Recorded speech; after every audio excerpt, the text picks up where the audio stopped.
Hi friends, இப்போ நம்ம இந்த வீடியோவில் 5 நிமிஷத்தில் நமக்கு ரெடி ஆகிற பன்னீர் கிரேவி எப்படி செய்யறதுன்னு தான் பார்க்க போகிறோம். இதுக்கு தேவையான பொருட்கள்லாம் என்னென்னு பார்த்துடலாம். 2 வெங்காயம், 2 தக்காளி, ஒரு உருளைக்கிழங்கு, பச்சை மிளகா, அதுக்கப்புறம் மல்லித்தூள், பட்டாணி, பச்சை பட்டாணி. இதுக்கு பார்த்தீங்கன்னா நான் பன்னீர் பார்த்தீங்கன்னா ஒரு சின்ன பேக்கெட் தான் எடுத்திருக்கேன். இது பார்த்தீங்கன்னா லோக்கலில் தயாரிச்சது. 100 கிராம் பன்னீர் எடுத்திருக்கிறேன். இதுக்கு கொரியாண்டர் பவுடரு எல்லாமே ஆட் பண்ண போகிறோம். எப்படி செய்யறதுன்னு பார்த்துடலாம். இப்போ பார்த்தீங்கன்னா நல்லா எல்லாத்தையும் நம்ம பொடிசாக நல்லா கட் பண்ணிக்கலாம். 100 கிராம் பன்னீரை நம்ம இந்த மாதிரி கொஞ்சம் பெரிய துண்டாக போட்டுக்கலாம். இப்போ ஒரு 4 மெம்பர்ஸ் இருக்காங்கன்னா ஆளுக்கு 2 பீஸ் வர மாதிரி இது ரெடி பண்ணிக்கலாம்.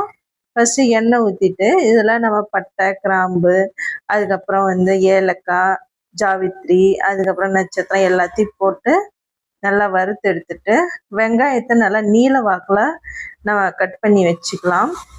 பார்த்தீங்கன்னா நல்லா நமக்கு ப்ரௌன் கலர் வர்ற அளவுக்கு நல்லா வதக்கிட்டு நம்ம தக்காளியை நம்ம 3 வச்சுருந்தோம்ல அதில் 1 மட்டும் அரைச்சிக்கினேன்.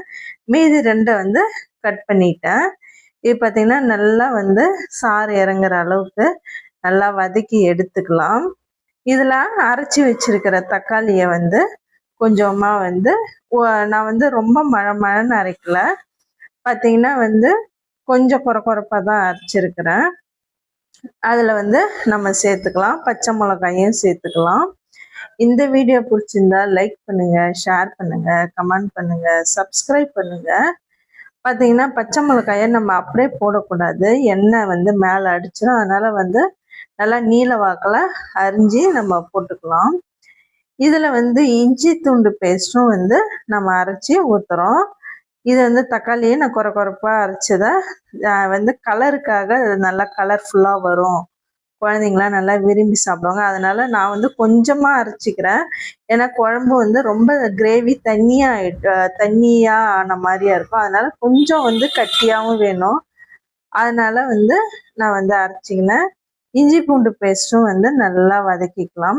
நல்லா பச்சை வாசனை போகிற அளவுக்கு நல்லா எல்லாத்தையும் சேர்த்துட்டு வதக்கிக்கலாம்.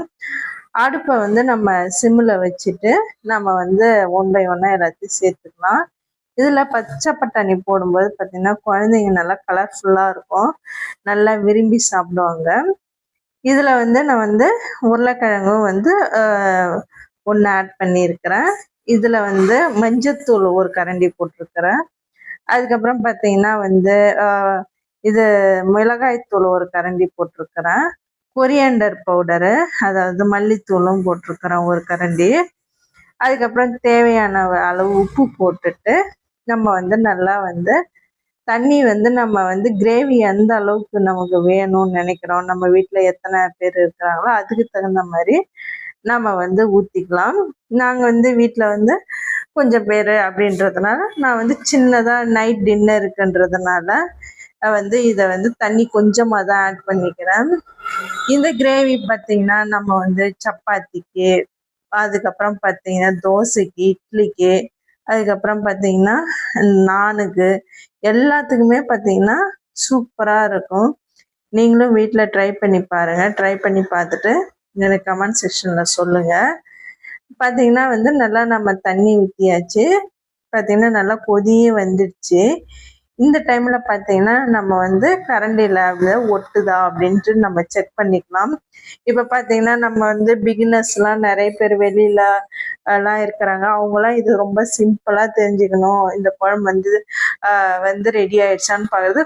கரண்டியில் லைட்டாக ஒட்டுற அளவில் இருந்ததுன்னா அது ஓரளவு கன்சிஸ்டன்சிக்கு வந்துடுச்சு அப்படின்னு சொல்லிட்டு நம்ம புரிஞ்சுக்கலாம். இது நல்லா குழம்பு வட்டி நமக்கு நல்லா சுண்டி வந்துடுச்சு. இந்த டைமில் பார்த்தீங்கன்னா நம்ம கட் பண்ணி வச்சிருக்கிற பன்னீரை ஆட் பண்ணிக்கலாம். பார்த்தீங்கன்னா அதில் போட்டோடனே தேங்காவும் அது கூட நான் ஆட் பண்ணிக்கிறேன். பார்த்தீங்கன்னா நல்லா ரொம்ப நாள் கொதி விடக்கூடாது.